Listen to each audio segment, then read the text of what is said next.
Hello hello hello friends welcome to my mini blog. तो आमर बाहागर season चलती तो बाहागर रे मो पाखु भी डाकर आसी जाता बाहागर भोजी खाई जावाई मो सांगर भाई बाहागर था जोटा कि आम गाँव में थिला। तो ये आमर सबू पुराना स्कूल सांग मान सहित देखाई जेहेतु सी आमर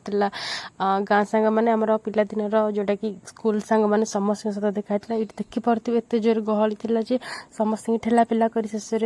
गिफ्ट दे आम पलि आसलु खावाई। आमर तो मुख्य फोकस था केमती एठू जीवु जल्दी खाइबु कहार कौन चिंता आमर तो खाइबार चिंता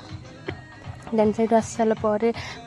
खाया पीया भोजी खाईदे ये आम आसलु गुपचुप टी खायापी सब सांग मैंने मिसिकी गुपचुप खाऊे मैंने समस्ते थे मोर स्कूल बेलर फ्रेंड थे जो मान सहित बहुत दिन पर देखाई जो बहुत खुशी भी लगुला समस्ते मिसिकी बहुत एंजॉय करूँ से स्कूल बेलर कथा मन पड़ जाता जमी से गुपचुप खाऊ देन गुपचुप खाई सारापर गोटे आइसक्रीम धरिकी घर को पुणी आम आसलु फेरी देन बाटर आसला बेले आउ गोटे बाहागर थिला जोटा कि बारात जाऊला पुअर ये बाहागर देखी